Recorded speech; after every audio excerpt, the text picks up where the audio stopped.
Hello, everybody. I want to welcome you again to the Heights podcast. Thank you for joining us, whether you are listening on the audio app or watching here on the YouTube channel. Thank you so much for joining us. Make sure you hit subscribe so you can keep up with all of our latest content. Our podcast is designed to just help you take your next step of faith, no matter where you are in your faith journey with Christ. And so my name's Lee. I'm the lead pastor here at Heights, and I'm joined today with my identical twin because we're wearing the same shirt. It's a great looking shirt. It is a great looking shirt.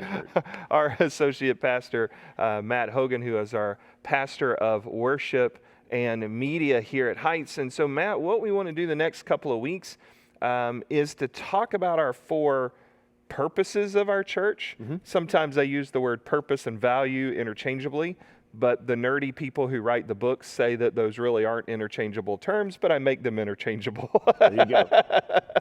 So whether it's something we value or it's a purpose of our church, really what you value is your purpose and what you do in life. You live out your values. So Right. We'll use sometimes those words interchangeably here. Our mission, we say, is to love and to lead all people to a new life with Christ. And then we back up love and lead, and we kind of explain it out this way. Here are four things we want to do as a church that we value that give us purpose. So we're going to talk through those over the next 4 weeks.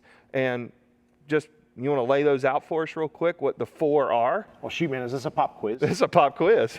At Heights Baptist Church, we desire to love and lead all people to new life with Christ. Right. So that means that we want to be a serving church. We want to be a sharing church. We want to be a connecting church. And finally, we want to be an engaging church. Yeah. Those are the four. Those are the four. Good. And when we talk about engaging, that'll be week 4. Those are spiritual disciplines. We want to engage in prayer, Bible reading, sharing, serving, all those things. So let's talk specifically about serving this morning. And I always say this morning because I'm just so preacher prone. Yeah. So for whenever our audience is listening, let's talk about serving. So serving, there's kind of an idea sometimes I think with Christians as, well, I don't really need to serve. The church is here to serve me. I'm not really here to serve others.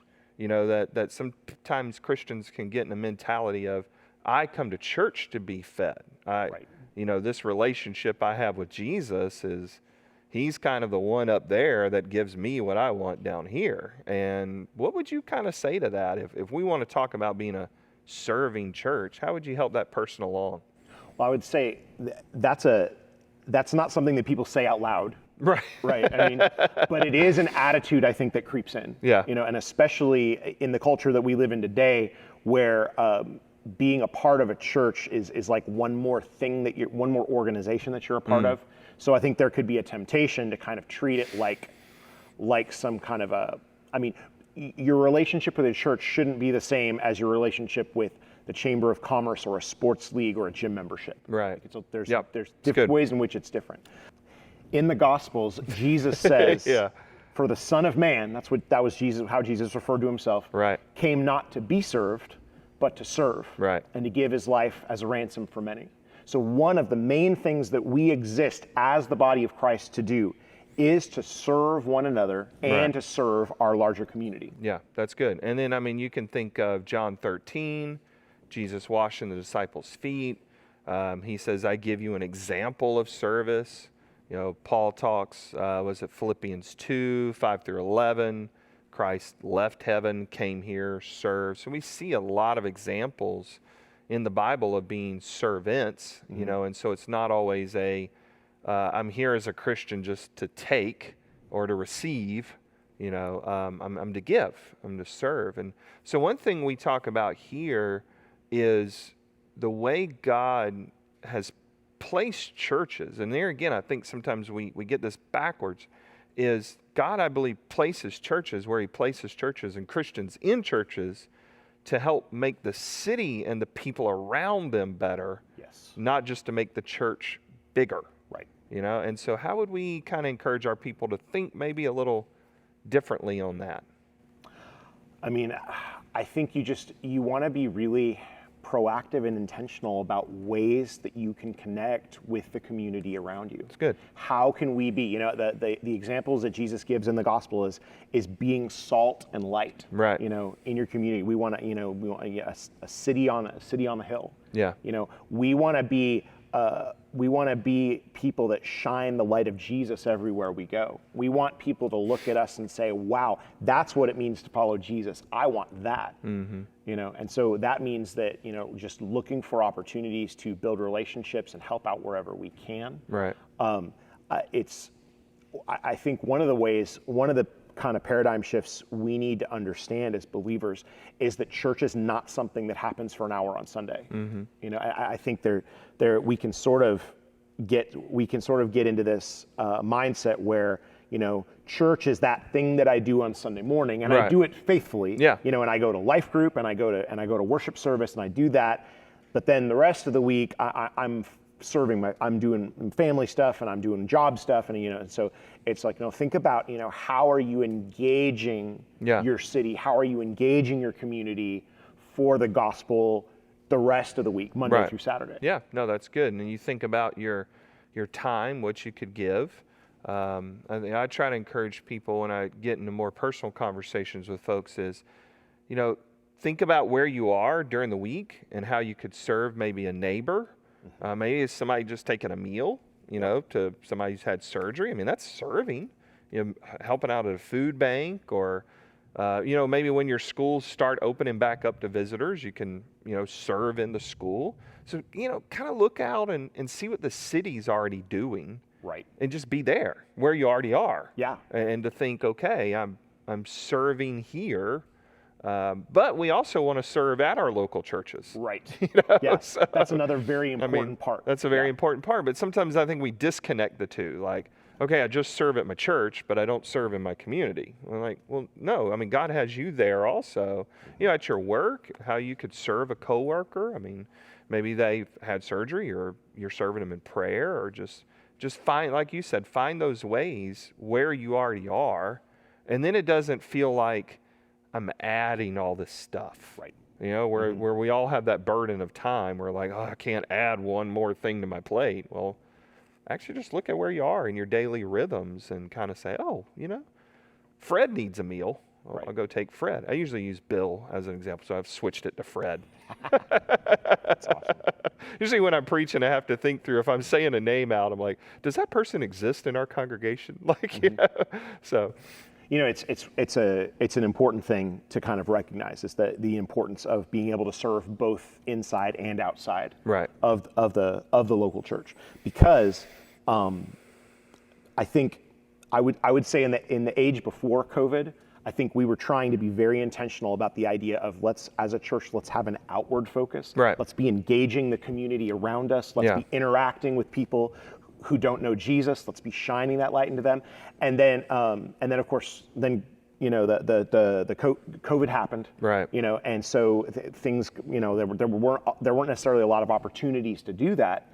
Then starting things back up after we had that period of time where we were online only, because of COVID, because of, we didn't have the vaccines yet, because of, it took a while for kind of folks to be comfortable coming back to church. A lot of our volunteers, were still at home for right. a long time. And so we've seen in several areas of our ministry, we've sort of like really struggled to be able to fill some of the volunteers that we need to make the ministries that happen here at Heights happen. Yeah. And so there's really two areas of focus we want to be at. On the one hand, we want to be looking at, okay, are we at a place now where we can start getting back involved with, like things in the school district, or Chamber of Commerce, and, engaging our community that way, but also looking to the needs of like the people that we need to make Sunday morning happen also. Right. Yeah. I know especially like in our children's ministry and our special needs ministry, I mean, it just takes an awful lot of volunteers to make that happen. Right. And it's been hard throughout the last year and a half or so to always have the people that we need to love and care for all of our kiddos and our special needs, our special needs individuals the way we want to. Right. Yeah. So looking at how you can serve in your community, but also in your local church, and saying, okay, God, where have you gifted me? Maybe with a spiritual gift Do I have a gift of teaching? Do I have maybe this gift, hospitality? And then how can I use my gift? Because when I kind of like to think of it this way a little bit. When I'm serving out in the community, maybe that's to make connections with people that I can share the gospel with. So building a bridge out, that would open up a door to share. I'm serving in a local church. I'm using those gifts and abilities and time and talent to build up the body. Right. To build the body of the church up, to help it be healthy, to help it function, to serve, and to help release us out. And so, I like to think of it this way too. Serving in a church, there's not one job that's unimportant. Right. And I think we talked about this in our recent new members class, is a greeter.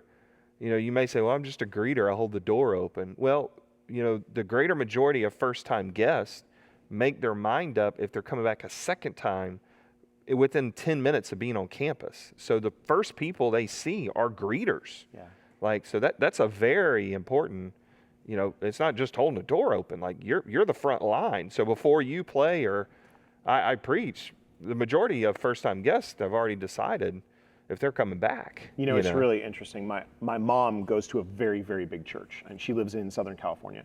And she usually goes she used to go to the Saturday night service because she usually worked on Sundays. It's a really big church. They got lots of services. Right. And she told me one time that it was the guy that held the door and handed bulletins. Saw her one day and said, "Hey, I haven't seen you in a few weeks. How are you doing?" Yeah. And she was like, that was so meaningful for her because because of her work schedule and stuff, she wasn't part of a life group, and she, and so really the relationship that she had at that time, she serves in a ministry now, but at that time when she was kind of newer to the church, it was the relationship with the guy that held the door, that was kind of the one meaningful relationship she had at that church, and it really meant a lot to her that the guy who held the door and handed her the bulletin cared about her, recognized her, had noticed that she'd been gone for a couple of weeks. So never underestimate the importance of some of those kind of first connections. Right. Another example I can think of is, we really know who the real worship leader is on Sunday morning, right? It's the guy who pushes the space bar. That's right. Because I may be playing the guitar and singing, but really the person who is controlling what we as a congregation are singing and celebrating together is the guy who's pushing the button for Pro Presenter. Right. Yeah. So I just thank God that we've got that the Lord has raised up guys and ladies in our church who just push that button faithfully. Yeah. So they can see the words on the screen. So we can see the words on the screen and we can sing together. Right. It's so incredibly important. Yeah. Yeah. And it's I make a joke about it that it's like one button, but it's knowing when to push that button. You know? Yeah, I've been back there before. I get confused when they show me. It's good. I'm like, is this slide in? I'm like, I can't look for it, And they're like, yeah, it's there. Run along, Lee. Run along. We got you. So serving within a local church, so important. And I think that's the thing, is to think about, because you have been served, serve. Jesus has served us. That's right. Follow that example. So serve. Someone else has served you.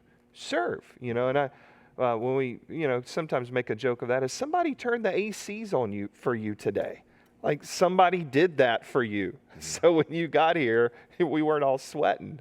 So in a church, there's tons of things to do, and it always doesn't have to be something we've got to create new. Right. It's just kind of plug in where we are, or, it doesn't always have to be something new out in the community. It's looking out and seeing, where's there a gap, a hole, something where I can plug in they're already doing or need, and that's good. So our first purpose then, just to kind of wrap this up, is to be a serving church.